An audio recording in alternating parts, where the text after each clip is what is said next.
নমস্কার প্রিয় দর্শক, স্বাগত জানাচ্ছি চ্যানেল আয়ের পর্দায়। দেখছেন ফার্স্ট ওয়াশ, এখন কি চাই, সাথে আছে আমি দীপ্তি চৌধুরী। পুলিশ সদর দপ্তরের সূত্রে পত্রপত্রিকায় প্রকাশিত তথ্য অনুযায়ী গত বছরের আগস্টে আওয়ামী লীগ সরকারের পতনের পর বিভিন্ন থানা ও পুলিশ ফাঁড়ি থেকে ৫,৭৫০টি আগ্নেয়াস্ত্র লুট হয়েছিল। লুট হওয়া আগ্নেয়াস্ত্র ও গোলা বারুদের মধ্যে আছে বিভিন্ন ধরনের রাইফেল, এসএমজি, এলএমজি, পিস্তল, শটগান ইত্যাদি। গণ অভ্যুত্থানের পর ছিনতাই, ডাকাতি সহ বিভিন্ন অপরাধমূলক ঘটনায় এইসব লুট হওয়া অস্ত্র ব্যবহৃত হয়েছে মর্মে গণমাধ্যমে খবর প্রকাশিত হয়েছে। এরকম পরিস্থিতিতে লুট হওয়া আগ্নেয়াস্ত্র ও গোলা বারুদ উদ্ধারে গত বছরের ৪ সেপ্টেম্বর থেকে শুরু হয় যৌথ অভিযান। ইতিমধ্যে সেই অভিযানের ৭ মাসের বেশি সময় পার হয়েছে, কিন্তু এখনো পর্যন্ত লুণ্ঠিত অস্ত্রের মধ্যে ১,৩৮৭টি অস্ত্র উদ্ধার করা যায়নি এখনো।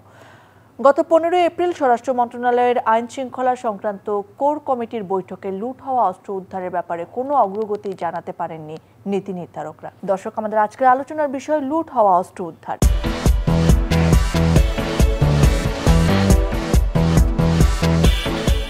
এই বিষয়ে কথা বলার জন্য আজকে আমাদের সঙ্গে দুজন অতিথি উপস্থিত রয়েছেন। আমাদের সঙ্গে রয়েছেন পুলিশের সাবেক মহাপরিদর্শক আশরাফুল হুদা, আমাদের সঙ্গে রয়েছেন দৈনিক যুগান্তরের বিশেষ প্রতিনিধি মাহবুবুল আলম লাবলু। আপনাদের দুজনকে স্বাগত জানাচ্ছি, অনেক ধন্যবাদ সময় দেওয়ার জন্য। আশরাফুল হুদা স্যার, আপনার কাছ থেকে একটুখানি জানতে চাচ্ছি আমি যে এই যে অস্ত্র উদ্ধার এখনো হয়নি অনেকগুলো, সেটা আমাদের জন্য কতটা উদ্বেগের বলে মনে করেন আপনি? লুট হয়ে যাওয়া অস্ত্র যদি উদ্ধার না হয়, স্বাভাবিক কারণে এটা একটা উদ্বেগের কারণ বিষয়, যার কারণে সবসময় সারা বছর ব্যাপী কিন্তু অস্ত্র উদ্ধার একটা অভিযান পুলিশ চালু রাখে। এটা কিন্তু এই যে এই অস্ত্রগুলো লুট হয়ে গেছে, কাজে এগুলো উদ্ধার করতে হবে, তার জন্য শুধু অভিযান করতে হবে তা না। এই অভিযানটা কিন্তু সারা বছর ধরে, যে কোনো অবৈধ অস্ত্রের জন্য সারা বছর ধরে এই প্রক্রিয়াটা কিন্তু পুলিশ ডিপার্টমেন্টে চলমান।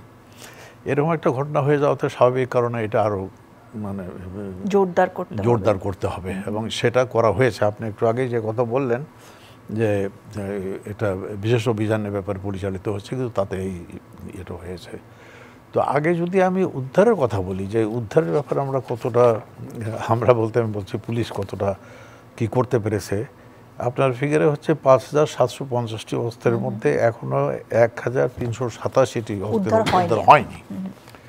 তো এখানে আমরা যদি দেখি তাহলে দেখা যাচ্ছে অ্যাবাউট 24-25% অস্ত্র উদ্ধার হয়নি। এখন এই ৭ মাসে এই লুট হয়ে যাওয়ার অস্ত্রগুলোর মধ্যে থেকে ৭৫% অস্ত্র যদি উদ্ধার হয়ে থাকে, এটা কিন্তু কম কথা না। আমি বলবো এটা খুব একটা কম না, আমাদের স্ট্যান্ডার্ড আমরা যেটা বুঝি। আরেকটা জিনিস আমাদেরকে খেয়াল রাখতে হবে, এই অস্ত্রগুলো উদ্ধার হয়েছিল কোন প্রেক্ষাপটে। এটা কিন্তু সাধারণ সময়ে যে অস্ত্র লুট হয় বা চুরি হয় ইত্যাদি তা না। এমন একটা ঘটনা যেটা 17-18 বছরের পুঞ্জীভূত ফ্রাস্ট্রেশনের ক্ষোভে মানুষ বের হয়ে আসছে রাস্তায়, তারপরে কিছু লোক এটার সুযোগ নিয়ে এই ঘটনাগুলি ঘটিয়েছে।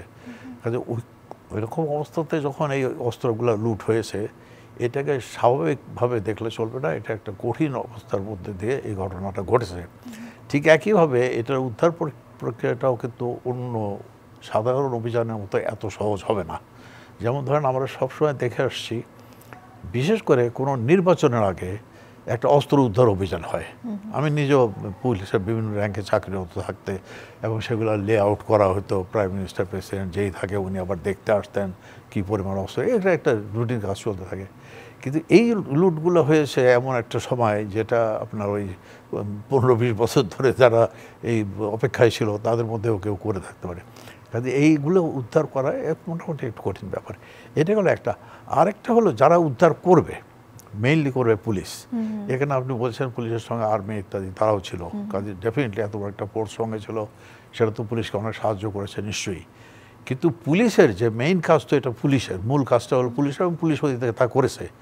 এখন সেই পুলিশের আজকের অবস্থাটা বা ওই দিনকার অবস্থা কি ছিল, মানে যেদিন এই লুটগুলো যখন হয়েছে, তাদের ফর্মে আসতেই তো অনেক সময়, তার নিজেরাই তো আপনাদের যে থানায় হতে, তার মানে আমরা আশা রাখতে পারি যে সময়ের সাথে সেই বাকিগুলো আসলে আমরা অবশ্যই আশা রাখতে পারি, একটু ধৈর্য ধরতে হবে। অনেক ধন্যবাদ স্যার।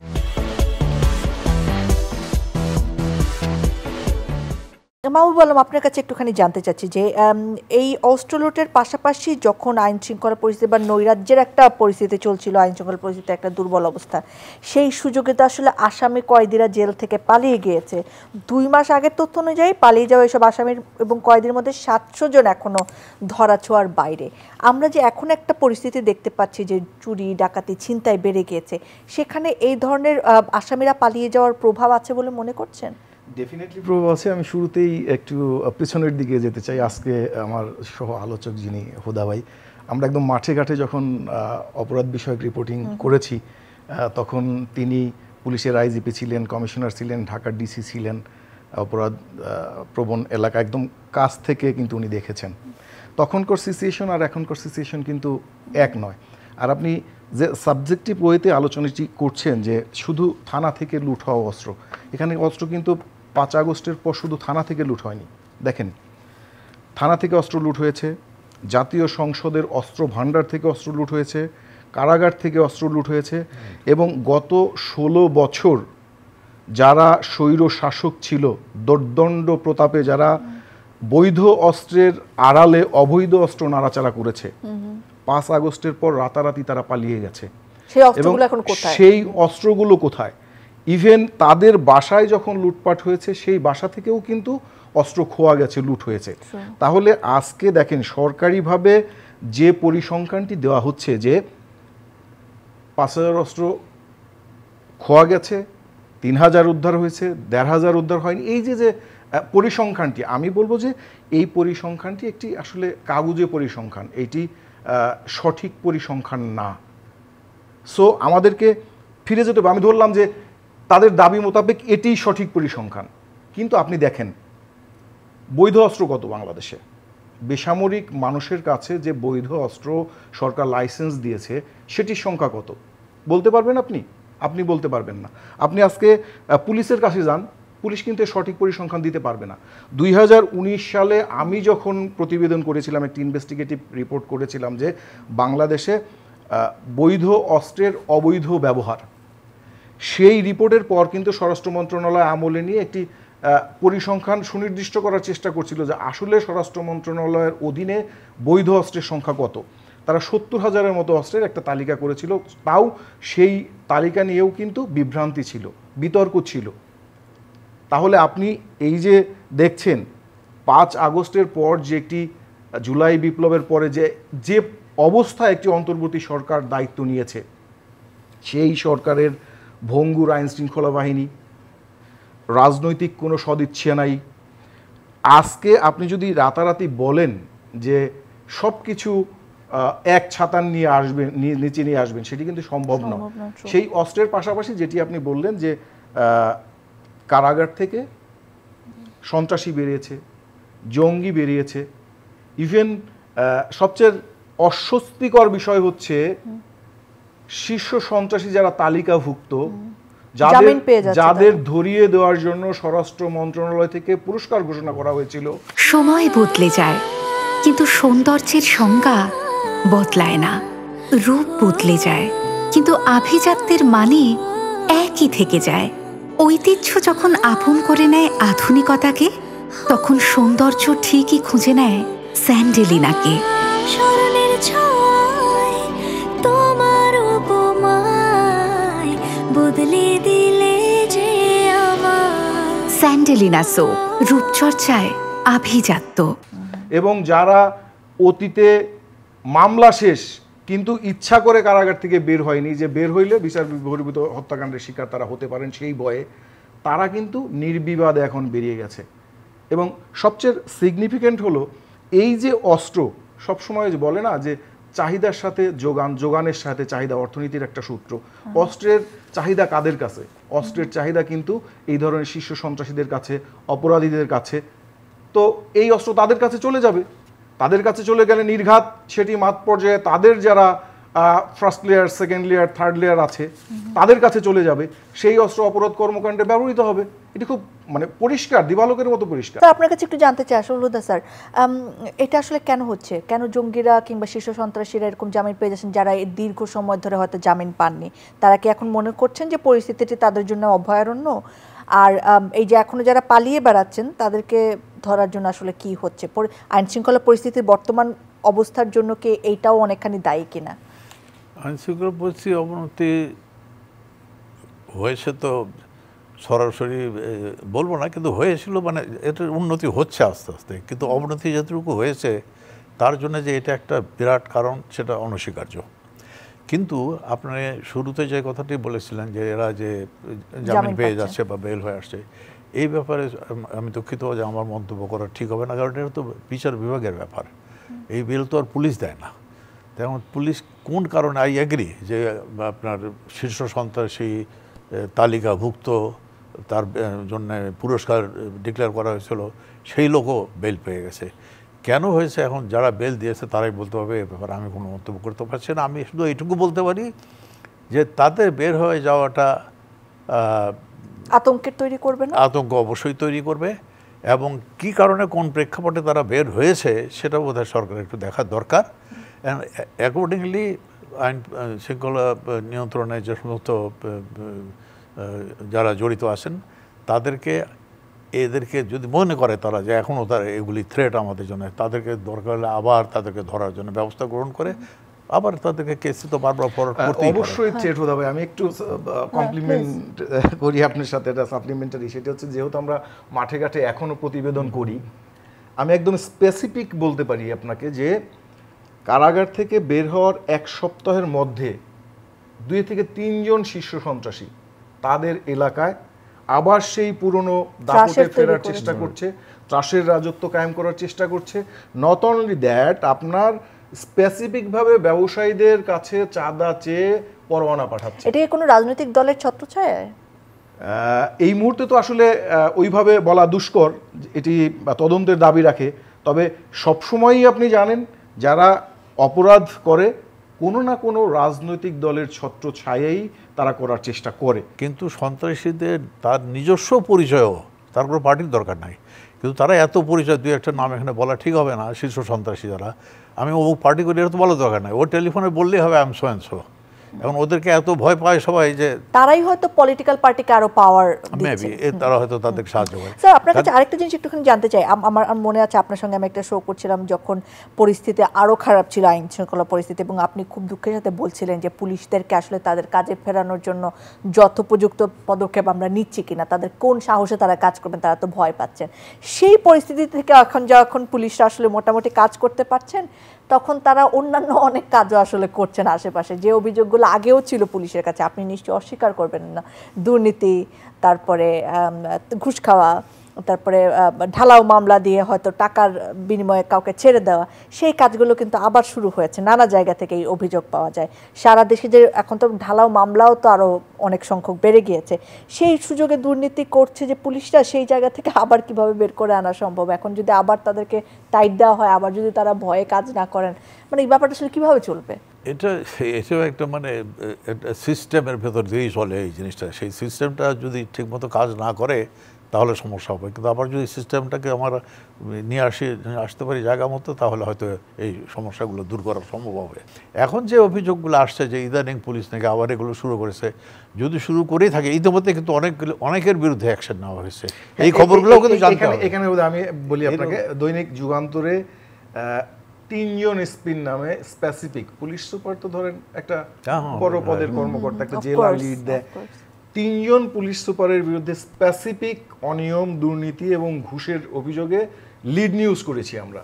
এবং দেখেন 2 জনের বিরুদ্ধেই কিন্তু শাস্তিমূলক ব্যবস্থা নিয়েছে আমলে, একজনের বিরুদ্ধে এখনো ব্যবস্থা নেওয়া হয়নি, তিনি নরসিংদীর এসপি, হয়তো বা সেটি তদন্ত চলছে, তদন্ত করে হয়তো ব্যবস্থা নেবে।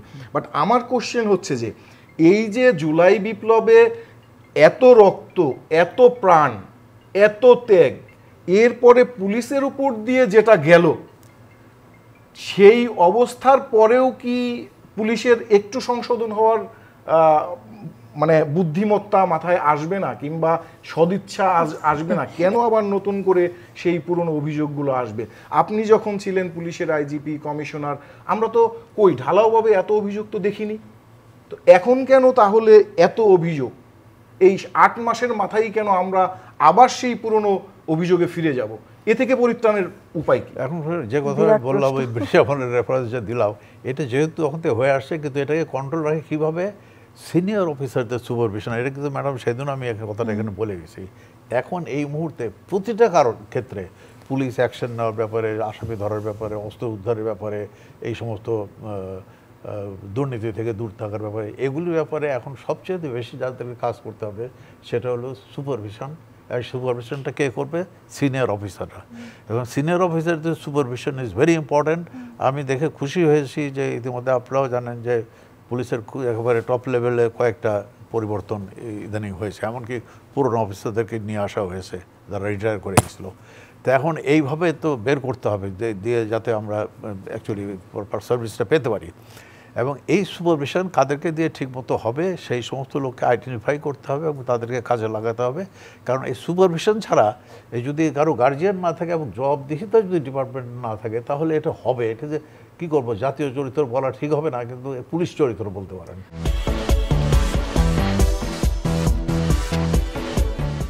আবার যদি একটু অস্ত্রের প্রসঙ্গটা আমি টেনেই আনি, যে সময়ের সাথে সাথে তো এটার হাত বদলও হয়ে যাবে। আসলে যারা লুট করেছেন তারা হয়তো বিক্রি করে দেবেন, কিংবা রাজনৈতিক দলের কর্মীরা যারা আছেন তাদের হাতে যদি চলে যায়, এটা উদ্ধার করাকে আরো কঠিন হবে না প্রক্রিয়াটা? অবশ্যই কঠিন হবে। এবং সামনে যেহেতু আজও কালো নির্বাচন তো একটা হবে, এবং সবচেয়ে বেশি ভয় হচ্ছে ওই নির্বাচনের সময় কিন্তু এই অস্ত্রগুলি ব্যবহার হতে পারে। তবে এখানে আসার বিষয় একটা, সেটা হচ্ছে যে আপনি 100% উদ্ধার না হলেও কতটা করা যায় সেই চেষ্টা রাখতেই হবে। কারণ অস্ত্র সবসময় যে লুট হয়ে যাক বা যেখানেই চলে যাক সেটাকে উদ্ধার হবে 100%, এটা এক্সপেক্ট করা ঠিক না। তার কারণ হলো আপনার সেই 1971 সালে মুক্তিযুদ্ধের সময় যে অস্ত্র ব্যবহার হয়েছে, এখনও অনেক জায়গা থেকে সেই সমস্ত অস্ত্র পাওয়া যাচ্ছে, মাটির নিচে হোক, এদিক ওদিক, কাজে এদিক ওদিক অস্ত্র যেয়ে থাকতে পারে। কিন্তু ওর মেজর পোর্শন যেটা, সেটাকে উদ্ধার অবশ্যই করতে হবে। কারণ এখন আমি একটা জিনিস কিন্তু আপনি লক্ষ্য করলে দেখবেন, এখন যে সমস্ত অপরাধগুলি হচ্ছে, আমি gone through it, exact figure এখন দিতে পারবো না, যে এই বাইরে যে সমস্ত অস্ত্রের মানে offence against human being, offence against human being, তার শারীরিকভাবে কাউকে ক্ষতিগ্রস্ত করার ক্ষেত্রে আগ্নেয়াস্ত্র যতটা ব্যবহার না হচ্ছে তার চেয়ে বেশি ব্যবহৃত হচ্ছে চাপাতি, ছুরি, ড্যাগার ইত্যাদি। দাগ খেলার মাঠ থেকে আসুক বা স্কুল থেকে, অফিস থেকে আসুক বা বাজার থেকে, কিন্তু দাগ ময়লার ভয় এখন আর নয়। তাই যে কোনো রকম দাগ ময়লাকে দাও ফার্স্ট ওয়াশের last warning. First wash detergent powder, যার এনজাইম সমৃদ্ধ মাল্টি বুস্টার মুহূর্তেই যে কোনো রকম দাগকে দূর করে এবং এর কালার গার্ড কাপড়ের রঙকে রাখে নতুনের মতো ঝকঝকে। তাই আজ শুধু আমি নই, সবাই জানে সাদার আরেক নাম ফার্স্ট ওয়াশ ডিটারজেন্ট পাউডার। তো এই জন্যই ইলেকশনকে সামনে রেখে এই মুহূর্তে থেকে অস্ত্র উদ্ধারের ব্যাপারটাকে আরও গুরুত্বের সঙ্গে এটার ব্যবস্থা আমাদের। মাহবুব আলম ভাই নিশ্চয়ই আমাদেরকে মানে বাস্তবিকতা সম্পর্কে আরো একটু বলতে পারবেন। আমরা বলি আইন শৃঙ্খলা পরিস্থিতি আসলে নিয়ন্ত্রণে আসছে না, কিন্তু কিছুদিন আগে পর্যন্ত যে আতঙ্কে আমরা থেকেছি, সন্ধ্যার পরে বের হতে ভয় পেয়েছি, সেটা থেকে এখন মনে হয় একটুখানি স্বস্তি ফিরে এসেছে। বর্তমান পরিস্থিতি আপনার অবজারভেশন আসলে কি, আইন শৃঙ্খলা পরিস্থিতি কেমন? ডেফিনেটলি আগের চেয়ে অনেক ভালো হয়েছে। কারণ আপনি দেখেন যে জুলাই বিপ্লবের পর একদম সমসাময়িক 5 আগস্টের পরের সময়ে যে ধরনের ভীতিকর পরিস্থিতি সৃষ্টি হয়েছিল, বিশেষ করে কয়েক মাস পরে একটি ডাকাত আতঙ্ক ছড়িয়ে পড়লো। একদম রীতিমতো এভরিডে এভরি নাইট কোথাও না কোথাও ডাকাতি হচ্ছে। পরে শোনা গেল এর পেছনেও অন্য ধরনের রহস্য আছে, যারা পতিত সরকারের দোসর হিসাবে পালিয়ে আছে, তারা ক্রিয়ানক হিসাবে বাইরে থেকে কাজ করছে। হুট করেই দেখেন এখন কিন্তু নাই, একদমই নাই। এখন যেটি হচ্ছে ছিনতাই, পাড়া মহল্লায়।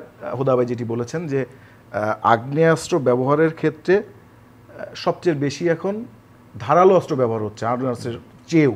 আমরা ঠিক দেখতে পাচ্ছি, আপনি সামাজিক যোগাযোগ মাধ্যমে চোখ মেললেই দেখবেন যে কোথাও না কোথাও চাপাতি, ছুরি, ড্যাগার নিয়ে রাতে দিনে মোটরসাইকেল ধাওয়া করছে, রিকশার থেকে নিয়ে যাচ্ছে।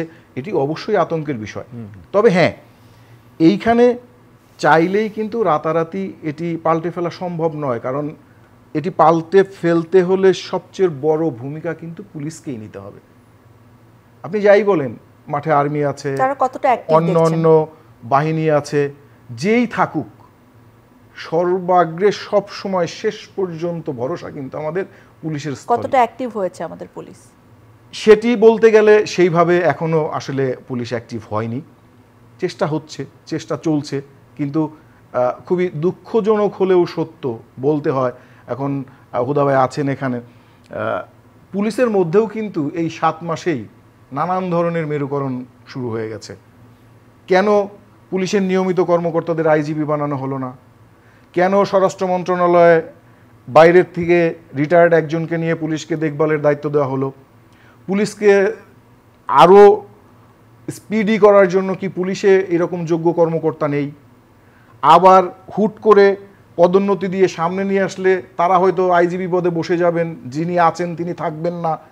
এই যে একটা ঘোলাটে পরিস্থিতি, এই ঘোলাটে পরিস্থিতি থেকে বের হয়ে পুলিশকে যতক্ষণ না পর্যন্ত পুলিশ হিসাবে কাজে না লাগানো যাবে ততক্ষণ পর্যন্ত পুলিশ স্পিডি হবে না। ধন্যবাদ আপনাদের দুজনকে। ধন্যবাদ প্রিয় দর্শক, আপনারা যারা সঙ্গে ছিলেন। আমাদের আইন শৃঙ্খলা পরিস্থিতি জটিল হচ্ছে কিনা ভেতরে ভেতরে সেটিও আসলে আমাদের ভাবনার জায়গা হয়। তার উপর আবার যখন মনে হয় যে অনেক অস্ত্র এখনো রয়েছে এমন মানুষের কাছে যাদের কাছে আসলে থাকা উচিত না, আবার এমন অনেক মানুষ হয়তো গারদ থেকে বের হয়ে যাচ্ছেন, সেই জায়গাগুলোর চিন্তা দূর করে আমাদের যারা আইন শৃঙ্খলা পরিস্থিতির কর্তৃপক্ষ রয়েছেন তারা বিশেষ নজর দিবেন, বিশেষ এফোর্ট দিবেন, সেই প্রত্যাশায় শেষ করছি আজকের আয়োজন। আবার দেখা হবে, আবার কথা হবে।